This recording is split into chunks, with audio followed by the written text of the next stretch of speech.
1947 മുൻപ് എൻ്റെ അച്ഛനും ആരെയും അറിയിക്കാതെ എന്നേക്കാൾ മഹാനാണ്. അപ്പോൾ ഞാൻ പോയപ്പോൾ എല്ലാവരും അറിഞ്ഞു, അദ്ദേഹം പോയത് ആരും അറിഞ്ഞിട്ടില്ല.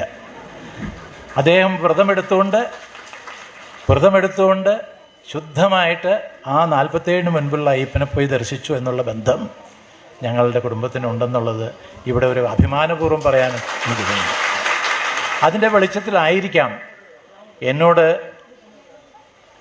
എന്നെ പഠിപ്പിച്ച മന്ത്രത്തിൽ മുഖ്യമായിട്ടുള്ള മന്ത്രം, നീ എല്ലാവരെയും സ്നേഹിക്കണം, അവരെല്ലാവരും സ്നേഹിക്കപ്പെടണം, ഒരു പാർട്ടിയിലും മെമ്പറാവരുത്,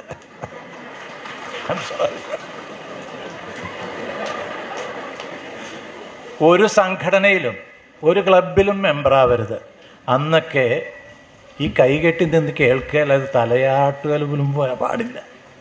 എന്നല്ല, എന്താ അങ്ങനെ പറഞ്ഞതെന്ന് ചോദിച്ചോളാം. അതുകൊണ്ട് വളരെ എന്ത് പറഞ്ഞാലും അത് ശരി എന്നുള്ളത് പോലും നിന്ന് കൊടുക്കുകയല്ലാതെ ഇന്നത്തെ പിള്ളേർ അതല്ല. ഇന്നത്തെ പിള്ളേർ വൈ ഷുഡ് ഐ ഡു എന്ന് ചോദിക്കും. അതല്ലെങ്കിൽ ചിന്തിച്ച് വേണ്ടിയ മറുപടി നമ്മൾ പറഞ്ഞുകൊള്ളണം. അതുകൊണ്ട് ആ കാലവും ഈ കാലവുമായിട്ട് ഞാൻ താരതമ്യപ്പെടുത്തുന്നില്ല. അതിൻ്റെയൊക്കെ വെളിച്ചത്തിലാണ് എൻ്റെ അച്ഛൻ്റെ നക്ഷത്രം ഉത്രമാണ്.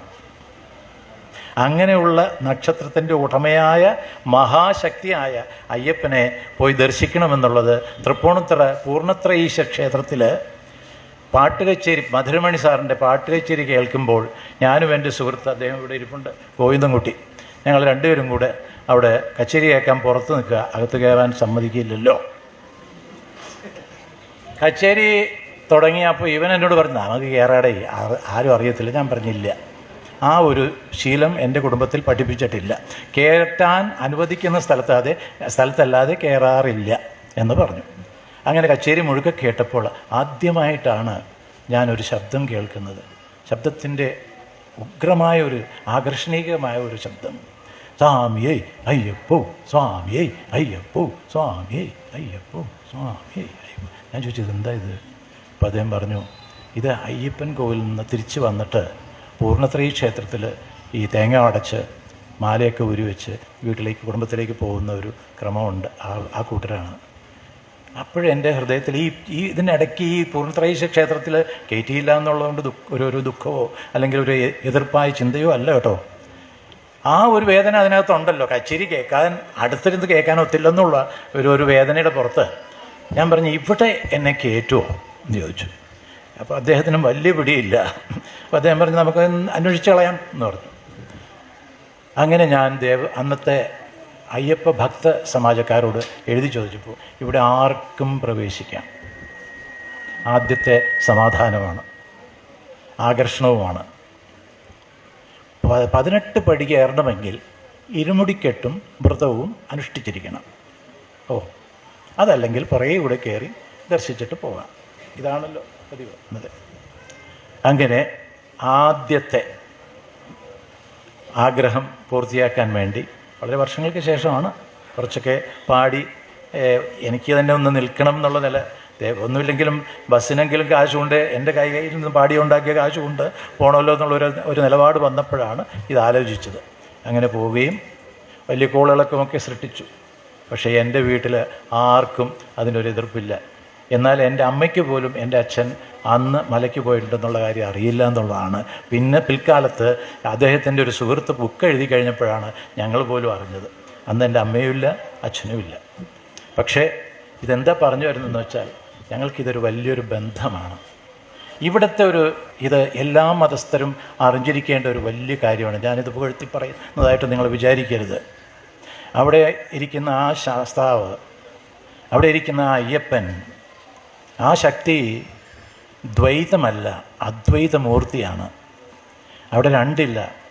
ഏതൊരു പള്ളിയിലോ ഏതൊരു മോസ്കിലോ ഏതൊരു അമ്പലത്തിലോ പോയാൽ യേശുദാസോ അല്ലെങ്കിൽ ശങ്കരൻ നമ്പൂതിരി സാറാണോ തിരുമേനിയാണോ അനിയനായിട്ട് വിചാരിക്കുന്നുള്ളത്, ആ ഓരോരുത്തരുടെ പേരുമായിട്ട് അവിടെ പ്രവേശിച്ചതിന് ശേഷം ആ പേരുമായിട്ട് തിരിച്ചു വരുന്ന പ്രവണതയാണ് എന്തും നടന്നുകൊണ്ടിരിക്കുന്നത്. എന്നാൽ ഈ അയ്യപ്പ ക്ഷേത്രത്തിൽ മാത്രം തൻ്റെ നാമം കൊടുക്കുന്ന ഏക ശക്തി ഈ ലോകത്ത് ഒരിടത്തും ഒരു സ്ഥാപനവും ഇല്ല എന്നുള്ളത് പറയാൻ എനിക്ക് ധൈര്യമുണ്ട്. ഇന്നത്തെ ഈ മംഗളകർമ്മം നടന്നുകൊണ്ടിരിക്കുന്നത് കൊണ്ട് ഞാൻ അതിൻ്റെ ആഴമേറിയ വാക്കുകൾ ഉപയോഗിക്കുന്നില്ല. കാരണമുണ്ട്. ഈ ഈശ്വരനിലേക്ക് ലയിക്കുന്ന ഒരു സ്ഥിതി എല്ലാവർക്കും ഉള്ളതാണ്, ഇവിടെ ഇരിക്കുന്ന എല്ലാവർക്കും ഉള്ളതാണ്. ആ സ്ഥിതിയുടെ ഒരു റിഹേഴ്സൽ ക്യാമ്പാണ് അവിടെ. ആ റിഹേഴ്സൽ ക്യാമ്പിൻ്റെ അല്ലെങ്കിൽ ഈ സ്ഥിതിയിലേക്ക് പോകുന്ന വ്യക്തിയുടെ പേര് പറഞ്ഞല്ലല്ലോ നമ്മൾ ആ വ്യക്തിയെ അങ്ങോട്ട് അയക്കുന്നത്. അതൊന്ന് ചിന്തിച്ചു നോക്കുക. അതാണ് ഇവിടെ നടക്കുന്ന ഒരു രീതി. അത് ഉൾക്കൊള്ളണം. പിന്നെ എനിക്ക് നിങ്ങളോട് പറയാനുള്ളത്, ആദ്യം നമ്മളുടെ ശരീരത്തിൽ തന്നെ ഒരു പമ്പയുണ്ട്. ആ പമ്പയുടെ ഓട്ടം ശുദ്ധമാക്കി വെക്കണം. പിന്നെ അത് കഴിഞ്ഞ് ഈ പമ്പയുണ്ട്, നമ്മൾ കാണപ്പെടുന്ന ഒരു പമ്പയുണ്ട്. അതും വളരെ ശുദ്ധമായിട്ട്, ഭക്തി മാത്രം പോരാ, നമ്മളെ ശുദ്ധമായിട്ട് വെക്കേണ്ട കടപ്പാട് നമുക്കുണ്ട്.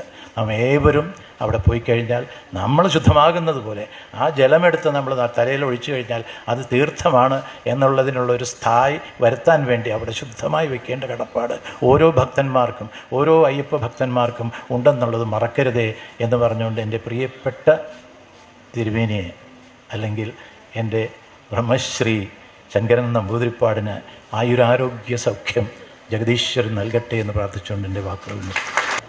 അജ്ഞാത്വാ തേ മഹത്വം യദിഹ നിഗദിതം വിശ്വനാഥ ക്ഷമേത സ്തോത്രം ചൈതത് സഹസ്രോത്തരമധികതരം ത്വത്പ്രസാദായ ഭൂയാത് ദ്വേധാ നാരായണീയം ശ്രുതി ശുച ജനുഷാ സ്തുത്യരാവർണനേന സ്ഫീതം ലീലാവതാരൈരിതമിഹ കുരുതാം ആയുരാരോഗ്യ സൗഖ്യം ആയുരാരോഗ്യ സൗഖ്യം